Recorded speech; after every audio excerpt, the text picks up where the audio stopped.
శృతిస్మృతిపురాణానామాలయం కరుణాలయం నమామి భగవత్పాద శంకరం లోకశంకరం. అజ్ఞానాం జాహ్నవీతీర్థం విద్యాతీర్థం వివేకినాం సర్వేషాం సుఖదం తీర్థం భారతీతీర్థమాశ్రయే. విద్యా వినయ సంపన్నం వీతరాగం వివేకినం వందే వేదాంత తత్వజ్ఞం విధుశేఖర భారతీం. కృష్ణాయ యాదవేంద్రాయ జ్ఞానముద్రాయ యోగినే నాథాయ రుక్మిణీశాయ నమో వేదాంత వేదినే.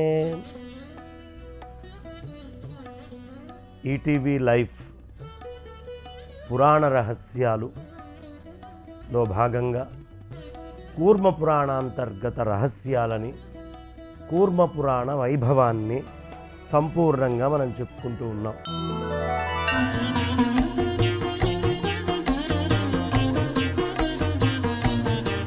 ఏ విధంగా సూత మహాముని ఉద్భవించాడు, ఆ సూత మహాముని యొక్క గొప్పతనం ఏమిటి, ఈ విషయాలన్నీ కూడా మనం తెలుసుకున్నాం. వేనపుత్రుడు అనేటటువంటి ఆ పేరు కలిగిన ప్రతిష్ఠితమైనటువంటి పృథువు అనే చక్రవర్తి, ఆయన గొప్ప బలం కలిగి ప్రజలందరినీ కూడా చాలా గొప్పగా పాలించిన వాడై ప్రజల మేలు కోరి పూర్వం మొత్తము భూమిని కూడా ఒక గోవు కింద మార్చి పితికి ఓషధులు అన్నిటినీ కూడా తీసి ఈ సృష్టిలో ఓషధుల్ని కాపాడిన మహానుభావుడు పృథు మహారాజు. అలాంటి ఆ పృథు మహారాజు ఒక అద్భుతమైనటువంటి విశేషమైనటువంటి యజ్ఞము నుంచి ఉద్భవించాడు. బ్రహ్మ శాసించడం వల్ల బలవంతుడైన ఇంద్రుడితో పాటుగా వేనపుత్రుడు పృథువు యజ్ఞాన్ని నిర్వహించాడు. అందులో సూతుడు అనేటటువంటి ఓ మహాపౌరాణికుడు మనకి భూమి మీద లభించాడు అని మనం చెప్పుకున్నాం. ఆ తర్వాత వ్యాసుల వారే స్వయంగా విష్ణువుగా అవతరించారు. ఆ వ్యాస పరమాత్మ విష్ణు భగవానుడి దగ్గర నుంచి పురాణ కథలన్నింటినీ కూడా నేను విన్నాను, ఆయనే సాక్షాత్తు నాకు వినిపించారు. కాబట్టి నా వంశంలో వేదాధికారం లేని సూత వంశజులకు ఆ యొక్క బ్రహ్మదేవుని ఆజ్ఞ వల్ల చక్కగా పురాణాలు అనేటటువంటివి ప్రవచించేటటువంటి భాగ్యం లభించింది. అదే వృత్తిగా అయింది. కాబట్టి వేనపుత్రుడు పృథువు చాలా బుద్ధిమంతుడు. అతను సత్యవ్రతము ఉన్నటువంటి వాడు, జితేంద్రియుడు. ఆ పృథువు సార్వభౌములందరిలోకి కూడా చాలా గొప్పదైనటువంటి తేజస్సు కలిగిన మహానుభావుడు. ఆ గొప్ప తేజస్వి ఎప్పుడూ స్వధర్మాన్ని చాలా చక్కగా ఆచరిస్తూ ఉండేవాడు. అతనికి చిన్న వయసు నుంచి కూడా నారాయణుడంటే అపరిమితమైనటువంటి భక్తి ఉండేది. అతను గోవర్ధన పర్వతాన్ని చేరి జితేంద్రియుడై అక్కడ తపస్సుని చేయడం మొదలుపెట్టాడు. ఆ తపస్సుకి శంఖ చక్రధారి అయినటువంటి భగవంతుడైనటువంటి విష్ణువు చాలా సంతోషించాడు. సంతోషించి స్వయంగా దామోదరుడే ప్రత్యక్షమై ఆ రాజు దగ్గర ఈ విధంగా చెప్పాడు: ధర్మాన్ని పాలించేవాళ్ళు, సౌందర్యవంతులు, ఆయుధధారుల్లో శ్రేష్ఠులు, నా అనుగ్రహం వల్ల నీకు ఇలాంటి వాళ్ళు 2 కుమారులు పుడతారయ్యా. ఆ విధంగా చెప్పి దామోదరుడు ఆయన యొక్క స్వస్థానానికి వెళ్ళిపోయాడు.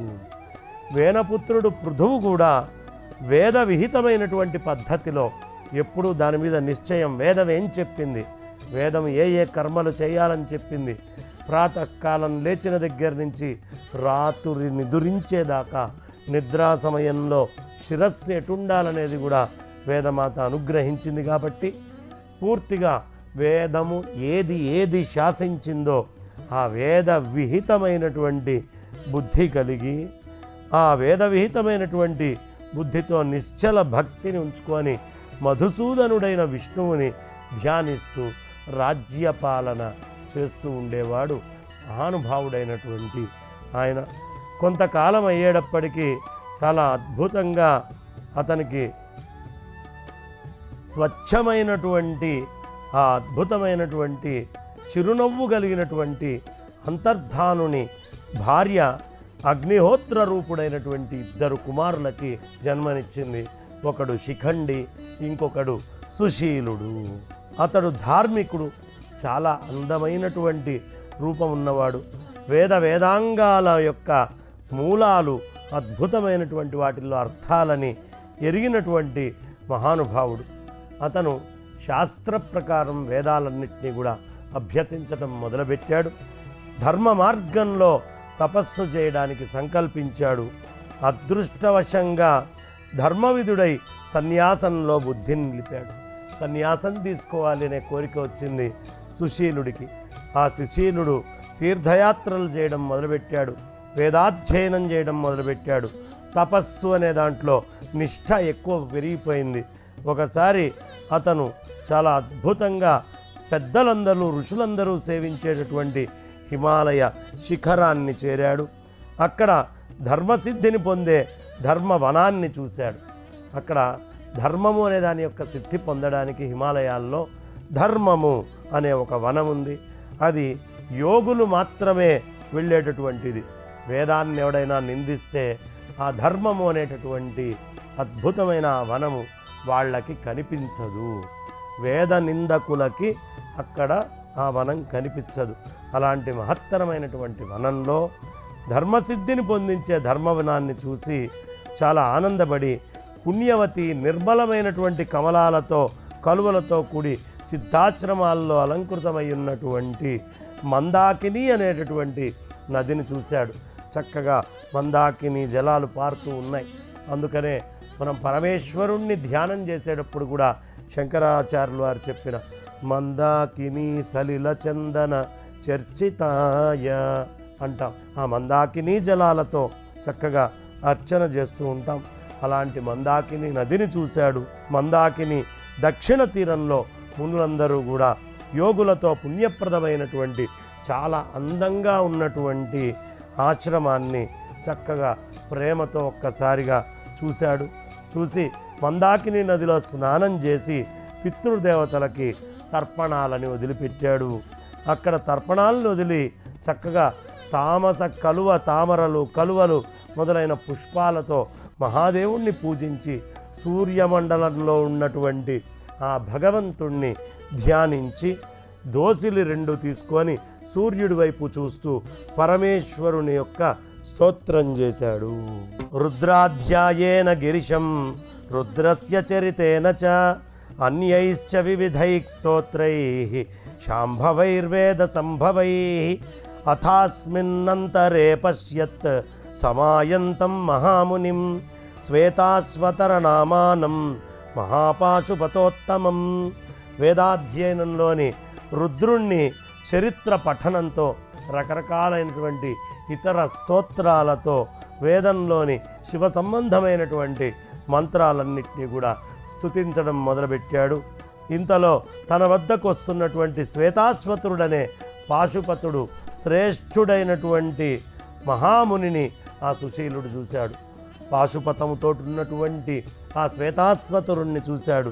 చూసి చాలా ఆనందించాడు సుశీలుడు. ఆ శ్వేతాశ్వతరుడు సర్వాంగాలు చాలా అద్భుతంగా భస్మముతో అలంకరించుకున్నారు. మనం చూస్తూ ఉంటాం కదా రకరకాలైనటువంటి నాగసాధువుల్ని, వాళ్ళందరూ ఎలా భస్మంతో అలంకరించుకుంటారో అలా అద్భుతంగా భస్మ లేపనం చేసుకొని ఉన్నాడు. కౌపీనము ఉత్తరీయము ధరించాడు. చక్కగా తపస్సుతో శరీరం అంతా కూడా కృషించి ఎముకలు బయటికొచ్చి కనిపిస్తూ ఉన్నాయి. తెల్లటి యజ్ఞోపవీతాన్ని ధరించాడు. సుశీలుడు శివస్తోత్రం ముగించి ఆనందాశ్రువులు గలవాడై అతని పాదాలకి శిరస్సు వంచి ప్రణమిల్లాడు. ఆ మహానుభావుణ్ణి చూడంగానే నమస్కారం చేయాలనిపించింది. చేతులు జోడించి ఇలా అన్నాడు, ఓ మునీశ్వర, యోగీశ్వరుడివి, యోగ విధుల్లో శ్రేష్ఠుడివి, భగవంతుడవైనటువంటి నువ్వు సాక్షాత్కరించడంతో నేను ధన్యుణ్ణయ్యానయ్యా. నాకంటే ధన్యుడెవరయ్యా? నీలాంటి మహాత్ముణ్ణి నేను చూశాను, అనుగ్రహింపబడ్డాను. నేను నా అదృష్టం ఎంత గొప్పది. నాకు తపస్సు, నేను ఇంతకాలం చేసినటువంటి తపస్సు మీ దర్శన మాత్రం చేత ఫలించింది అని శ్వేతాశ్వతరుణ్ణి నమస్కరించి, నీ శిష్యుడిగా నన్ను అనుగ్రహించు, నేను ఏం చేయాలో చెప్పు, ఓ పుణ్యాత్ముడా నన్ను నీ శిష్యుణ్ణి చేసుకొని రక్షించు అని చక్కగా పరిపరి విధాలుగా వేడుకున్నాడు. ఆ శ్వేతాశ్వతర మహాముని కూడా శీలవంతుడైనటువంటి సుశీలుణ్ణి అనుగ్రహించాడు.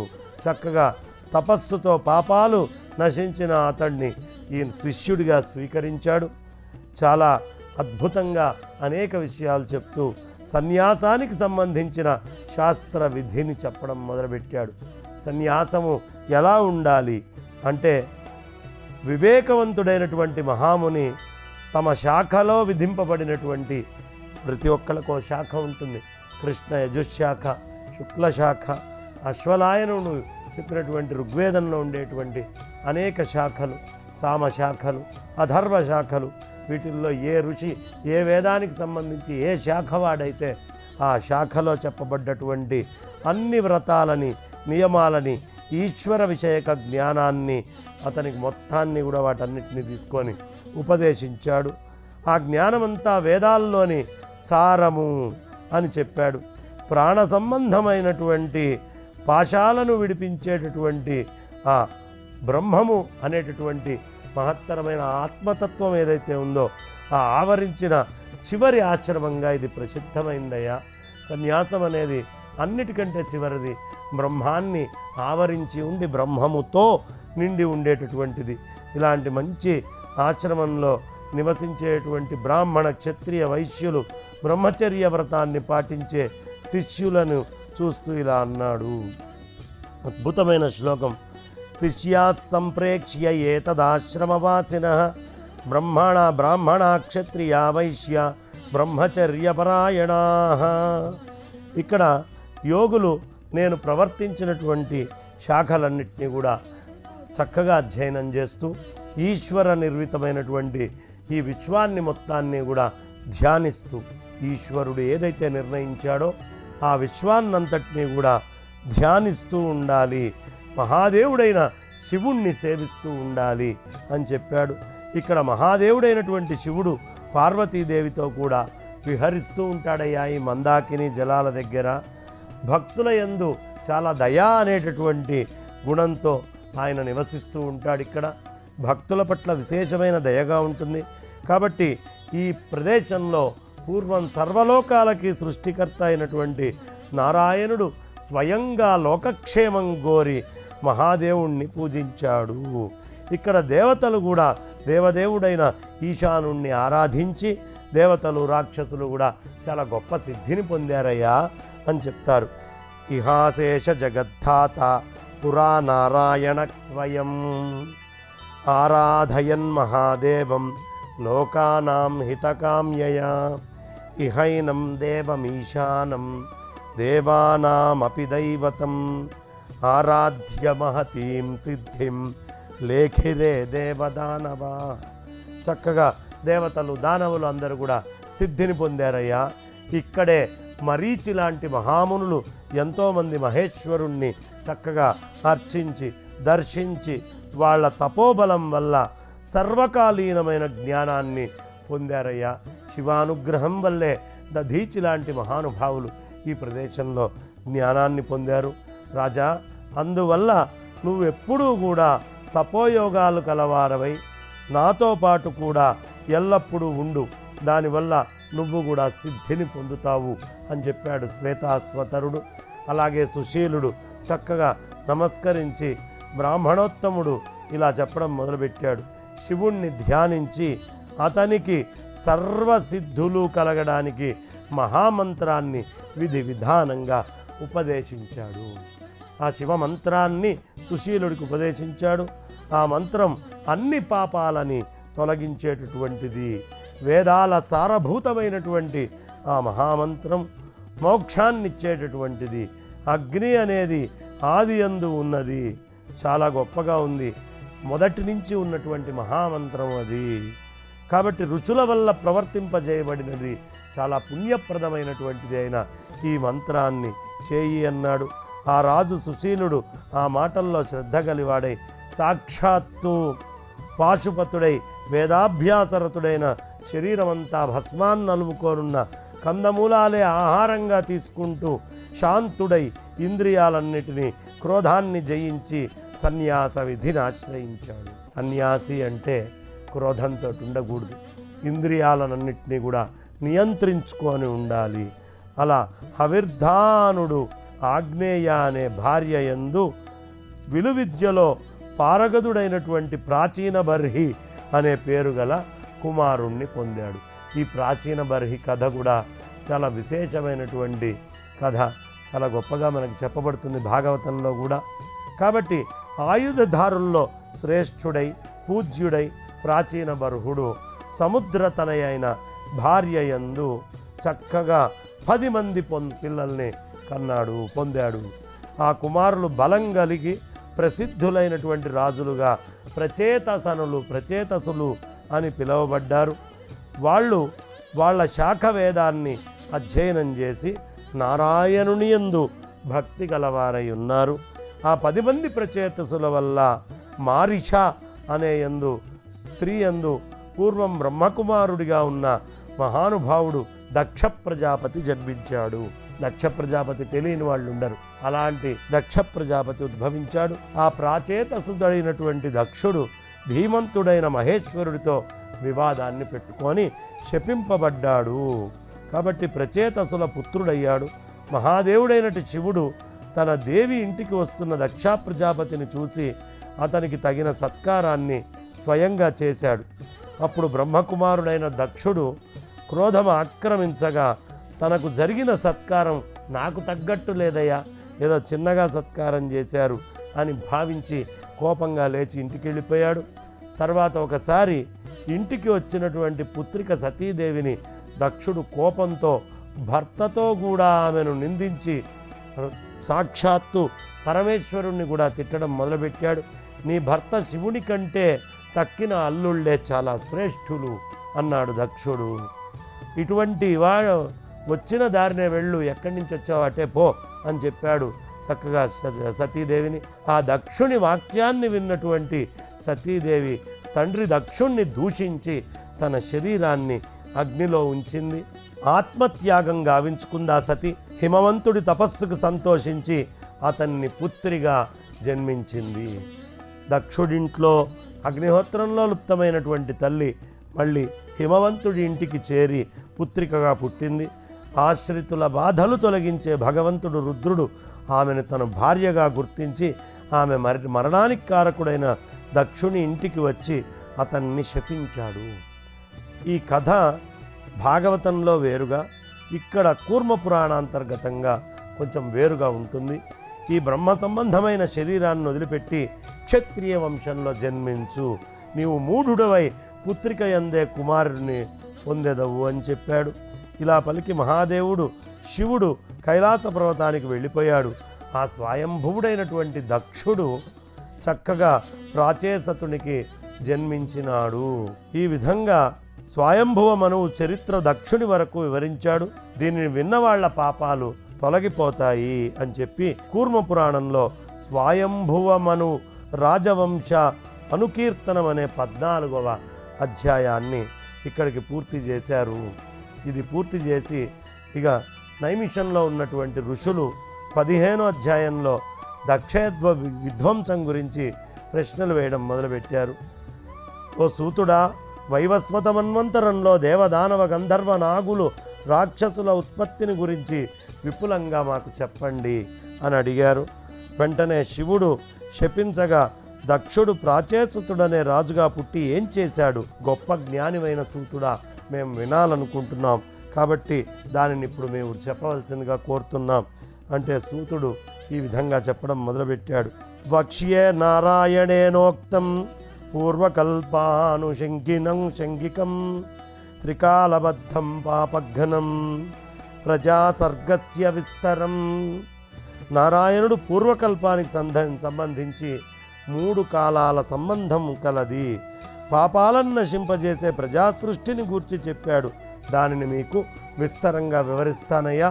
పూర్వం వ్యాసుల వారు, నారాయణ స్వరూపులైన వ్యాసుల వారు నాకు ఇలా చెప్పారు అని చెప్పాడు.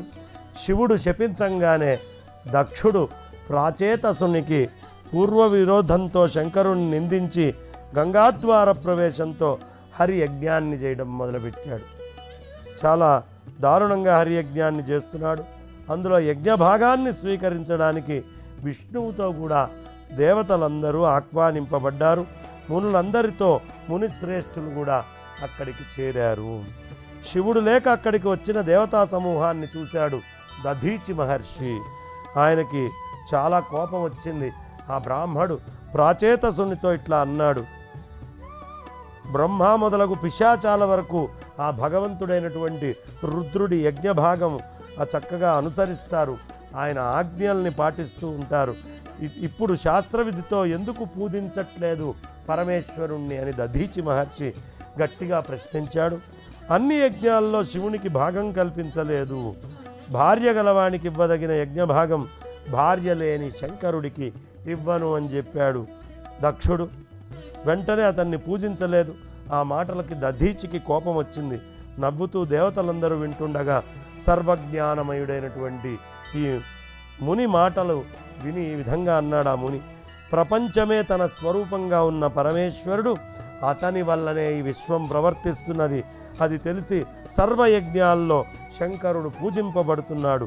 అట్టి శంకరుడు ఇక్కడ పూజించకపడకపోవడం చాలా దారుణము అని ఆ మాటలకి దక్షుడు ఇలా అన్నాడు, ఈ రుద్రుడు శంకరుడు కాదు, ప్రపంచాన్ని సంహరించే తామసుడైన హరుడు, దానికి తోడు దిగంబరుడు, కపాలాన్ని ధరించేవాడు. ఇతడు విశ్వాత్ముడు ఎలా అవుతాడు?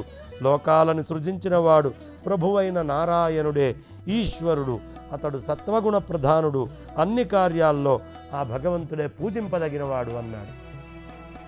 వెంటనే దధీచి ఈ మాట విని మిగతా విషయాల్ని చెప్పడం మొదలుపెట్టాడు. అది వచ్చేటటువంటి భాగంలో చెప్పుకుందాం.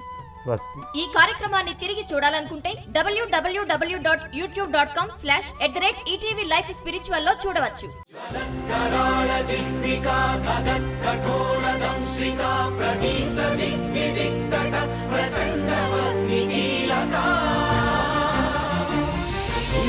సహస్ర శత సహస్ర కోటి కోటి కేసర నమో నమః.